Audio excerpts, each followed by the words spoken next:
എല്ലാ പ്രിയ വിദ്യാർത്ഥികൾക്കും online class റൂമിലേക്ക് സ്വാഗതം. കുറച്ച് നാളുകളായി നമ്മളുടെ എക്കണോമിക്സ് ക്ലാസ്സുകളൊക്കെ ഓൾറെഡി ഇതിലെല്ലാം ഡിസ്കസ് ചെയ്തതുകൊണ്ടാണ് നമ്മളുടെ ചാനലിൽ അതിൻ്റെ എല്ലാ വീഡിയോകളും ഉണ്ട്.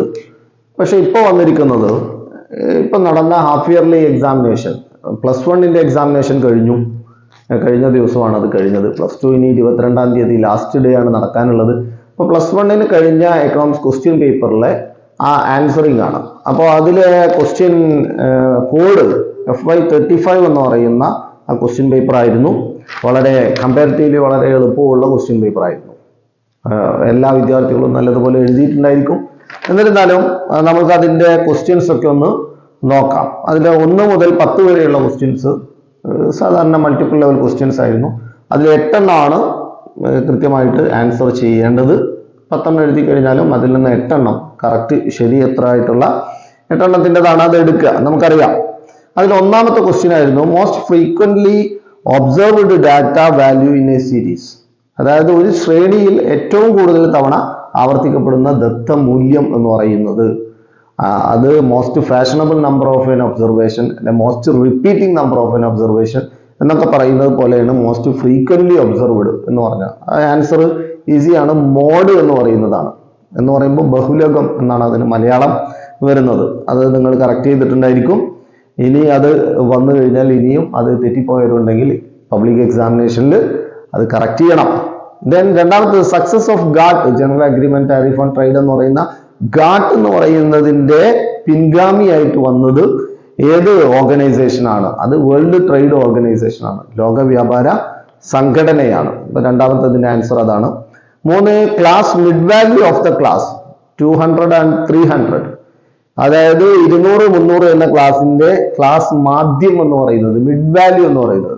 മിഡ് വാല്യൂ കാണാൻ ലോവർ ലിമിറ്റും അപ്പർ ലിമിറ്റും ഇത് രണ്ടും കൂടി ആഡ് ചെയ്യുക എന്ന് പറഞ്ഞാൽ 200 + 300 അത് രണ്ടും കൂടി ആഡ് ചെയ്ത് കഴിഞ്ഞാൽ 500 ഡിവൈഡഡ് ബൈ 2 രണ്ടെണ്ണമാണ് ആഡ് ചെയ്തത്. അപ്പൊ 500/20 500 ഡിവൈഡഡ് ബൈ 2 എന്ന് പറയുമ്പോൾ നമുക്ക് ആൻസർ കിട്ടും 250. അപ്പൊ ഇവിടെ ആൻസർ 250 ആണ്.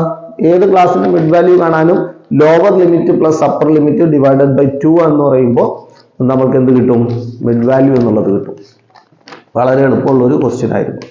നാലാമത്തത് which one is related to privatisation, സ്വകാര്യവൽക്കരണവുമായി ബന്ധപ്പെട്ടത് ഏതാണ് എന്നാണ്. ഇപ്പൊ ഇവിടെ കുറച്ച് outsourcing, disinvestment, devaluation of currencies, reservation to small scale industries ഇങ്ങനെ പറയുന്നതൊക്കെ തന്നിട്ടുണ്ട്. അപ്പൊ സ്വകാര്യവൽക്കരണവുമായി ബന്ധപ്പെട്ടതാണ് ഡിസ്ഇൻവെസ്റ്റ്മെന്റ് എന്ന് പറയുന്നത്.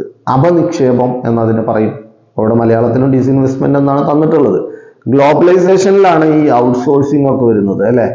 അതുപോലെ പിന്നെ ഡിവാലുവേഷൻസ് ഓഫ് കറൻസി എന്ന് പറഞ്ഞ ഫോറിൻ എക്സ്ചേഞ്ചുമായി ബന്ധപ്പെട്ടാണ്. അപ്പൊ ഇവിടെ പ്രൈവറ്റൈസേഷനുമായി ബന്ധപ്പെട്ടത് ഡിസ്ഇൻവെസ്റ്റ്മെന്റ് ആണ്, അപനിക്ഷേപം നടന്നുകൊണ്ടിരിക്കുന്നതാണ്. അഞ്ചാമത്തെ ക്വസ്റ്റ്യൻ എന്ന് പറയുന്നത് classification of students according to their panchayat. പഞ്ചായത്തിന്റെ അടിസ്ഥാനത്തിൽ വിദ്യാർത്ഥികളെ തരംതിരിക്കുന്നത് അതൊരു സ്ഥലവുമായി ബന്ധപ്പെടുത്തിയാണ്. പഞ്ചായത്തിന്റെയോ സംസ്ഥാനങ്ങളുടെയോ ഒക്കെ അടിസ്ഥാനത്തിൽ വേർതിരിക്കുമ്പോൾ സ്പേഷ്യൽ ക്ലാസിഫിക്കേഷൻ ആണ്. അപ്പൊ ഇവിടെ ആൻസർ സ്ഥലീയം, സ്പേഷ്യൽ ആണ്. ക്രോണോളജിക്കൽ എന്ന് പറയുമ്പോൾ ഈ വർഷം, മാസം അങ്ങനെ ഡേറ്റിന്റെയോ അതുപോലെ മിനിറ്റുകളുടെയോ മണിക്കൂറുകളുടെയോ ഒക്കെ അടിസ്ഥാനത്തിൽ സമയത്തിന്റെ അടിസ്ഥാനത്തിൽ വേർതിരിക്കുമ്പോഴാണ് ക്രോണോളജിക്കൽ, കാലാനുസൃതം എന്ന് പറയുന്നത്.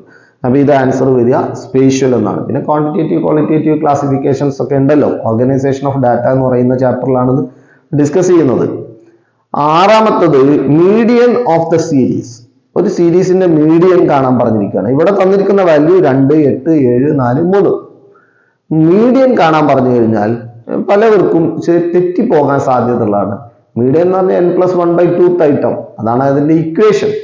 അപ്പൊ ഇവിടെ n എന്ന് പറയുന്നത് 5, 5 + 1 6 ഡിവൈഡഡ് ബൈ 2. അപ്പൊ തേർഡ് ഐറ്റം, ഇതിൽ നിന്ന് തേർഡ് ഐറ്റം എടുക്കുകയാണെങ്കിൽ ഇതിലെ തേർഡ് ഐറ്റം എന്ന് പറഞ്ഞാൽ 7 ആണ്. പക്ഷെ അങ്ങനെയല്ലല്ലോ കാണേണ്ടത് മീഡിയൻ കാണാൻ പറഞ്ഞു കഴിഞ്ഞാൽ ആ വാല്യൂ അത് ഓർഡറിലാണോ എന്ന് നോക്കണം.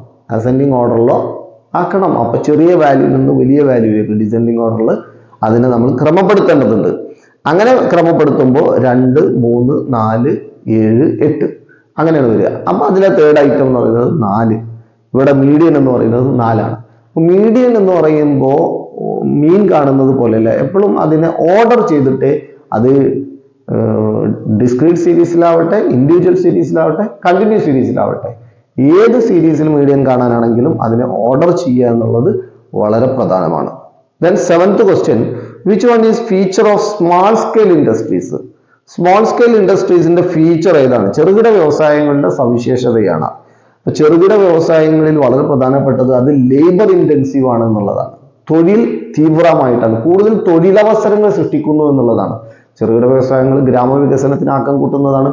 ഗ്രാമപ്രദേശങ്ങളിലാണ് അവിടെയുള്ള അസംസ്കൃത വസ്തുക്കൾ, അവിടെയുള്ള കാർഷിക വസ്തുക്കളാണ് അതിന്റെ ഇൻപുട്ടായിട്ട് വരുന്നത്. അത് എക്കോ ഫ്രണ്ട്ലി ആണ്. ഇങ്ങനെ പറഞ്ഞ പലതും ഉണ്ട് അതിൽ. കാർവേ കമ്മിറ്റി റെക്കമെൻഡ് ചെയ്തതാണ് ചെറുകിട വ്യവസായങ്ങളെ പ്രോത്സാഹിപ്പിക്കാൻ, ഇന്ത്യയുടെ വികസനത്തിന് വേണ്ടിയിട്ട്. അപ്പൊ അത് ലേബർ ഇന്റൻസീവ് ആണ്, അല്ലാതെ കൂടുതൽ യന്ത്രങ്ങളോ മെഷീൻസോ ഒക്കെ കൊണ്ടുവന്നുള്ള ക്യാപിറ്റൽ ഇന്റൻസീവ് അല്ല. ഹ്യൂജ് ഇൻവെസ്റ്റ്മെന്റ് അതിന് ആവശ്യമില്ല, ഹ്യൂജ് മെഷീനറി ആവശ്യമില്ല. അപ്പൊ ഇന്ത്യക്ക് അനുയോജ്യമായത് ചെറുകിട വ്യവസായങ്ങളാണെന്നാണ് കാർവേ റെക്കമെൻഡ് ചെയ്തത്. അപ്പൊ അവിടെ ലേബർ ഇന്റൻസീവ് ആണ് അത് വരുന്നത്. Then 8th question, operation flood is related to the production of? Operation flood ഏതിന്റെ ഉൽപാദനവുമായി ബന്ധപ്പെട്ടിരിക്കുന്നു എന്നുള്ളതാണ്. ഇപ്പൊ ഓപ്പറേഷൻ ഫ്ലഡ് എന്ന് പറയുന്നത് മിൽക്ക്, പാൽ ഉൽപാദനവുമായി ബന്ധപ്പെട്ടാണ്. ഗ്രീൻ റവല്യൂഷനിൽ ഒരുപാട് റവല്യൂഷൻസ് ഉണ്ട്. Pink revolutions, grey revolutions, white revolutions, അങ്ങനെ പറയുന്ന ഗ്രീൻ റവല്യൂഷൻസ്, അങ്ങനെ പറയുന്ന കുറെ കാര്യങ്ങൾ അവിടെ പറഞ്ഞു പോയിട്ടുണ്ടല്ലോ. ഇതില് ഈ ഫ്ലഡ്, ഓപ്പറേഷൻ ഫ്ലഡ് എന്ന് പറയുന്ന ക്ഷീര കർഷകരുമായി, ക്ഷീരോത്പാദനവുമായി ബന്ധപ്പെട്ട്, അത് പാൽ ഉൽപാദനവുമായി ബന്ധപ്പെട്ടാണ് അത് വന്നിട്ടുള്ളത്. Then 9th question, which one is related to medical education in India? ഇന്ത്യയിലെ മെഡിക്കൽ എഡ്യൂക്കേഷനുമായി ബന്ധപ്പെട്ട ഏജൻസി അല്ലെങ്കിൽ ഇന്ത്യയിലെ ആരോഗ്യ വിദ്യാഭ്യാസവുമായി ബന്ധപ്പെട്ടത് ഏതാണ് എന്നാണ് ചോദിച്ചിരിക്കുന്നത്. അത് ICMR ആണ്, Indian council of medical research.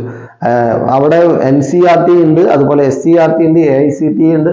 ഇതൊക്കെ ടെക്നിക്കൽ എഡ്യൂക്കേഷൻസ്. അതുപോലെ പറഞ്ഞ national council for education research and training എന്ന് പറയുന്നത് സ്റ്റേറ്റ് കൗൺസിൽ ഫോർ എഡ്യൂക്കേഷൻ. അതൊക്കെ എഡ്യൂക്കേഷനുമായി ബന്ധപ്പെട്ട. ICMR ആണ് ഇവിടെ മെഡിക്കലുമായി ബന്ധപ്പെട്ടിട്ടുള്ള ICMR. ലാസ്റ്റ് വൺ വേർഡ് ക്വസ്റ്റ്യനിലെ ലാസ്റ്റ് ആണ്. The concept jail cost of living is used to locate poverty in India by? Jail ജീവിത ചെലവ് എന്ന ആശയം ഉപയോഗിച്ച് ദാരിദ്ര്യം കണക്കാക്കിയത് ഇന്ത്യയിൽ ദാദാഭായ് നവറോജിയാണ്. അതായത് ജയിലിനകത്ത് കിടക്കുന്ന ഒരാൾക്ക് കിട്ടുന്ന മിനിമം ഭക്ഷണം, താമസം, വസ്ത്രം, അങ്ങനെ പറയുന്നതൊക്കെ ഉണ്ട്. അതുപോലും ലഭിക്കാതെ ജയിലിന് പുറത്ത് നിരപരാധികൾ ഒരു രാജ്യത്ത് ജീവിക്കുന്നുവെങ്കിൽ അവർ ദരിദ്രരാണ്. കാരണം യാതൊരു കുറ്റവും ചെയ്തിട്ടില്ല, അവർ ജയിലിന് പുറത്താണ്. പക്ഷെ അവർക്ക് ഭക്ഷണമില്ല, താമസമില്ല, വസ്ത്രമില്ല, വേണ്ടത്ര മറ്റു സൗകര്യങ്ങളില്ല. അങ്ങനെയാകുമ്പോൾ അവരെയാണ് ദരിദ്രർ. ഏറ്റവും ആ ഒരു പത്തറ്റിക് കണ്ടീഷൻസിൽ നിൽക്കുന്ന അത്രത്തോളം ദാരിദ്ര്യത്തെ മെഷർ ചെയ്തതാണ് ദാദാഭായ് നവറോജി. അതിനെ jail cost of living index എന്നാണ് അതിനെ പറയുന്നത്. അപ്പൊ ഈ ഒരു 10 മൾട്ടിപ്പിൾ ലെവൽ ക്വസ്റ്റ്യനിൽ ഈ ഒരു 10 വളരെ ഈസി ആയിരുന്നു. 10ഉം കറക്റ്റ് ചെയ്യാൻ സാധിക്കുന്നതാണ്. ഇനിയും ഇത്തരത്തിലുള്ളത് പബ്ലിക് എക്സാമിനേഷനും റിപ്പീറ്റ് ചെയ്ത് വരാം. അപ്പൊ അതുകൊണ്ട് ആ ഒരു സെൻസിൽ തന്നെ ഇതിനെ നിങ്ങൾ കൈകാര്യം ചെയ്യുക.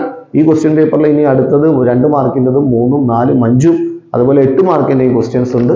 തൊട്ടടുത്ത വീഡിയോയിൽ തന്നെ നമുക്കതിനെ എന്ത് ചെയ്യാം, ഡിസ്കസ് ചെയ്യാം. നിങ്ങളിത് മറ്റുള്ളവരിലേക്ക് ഷെയർ ചെയ്യുക.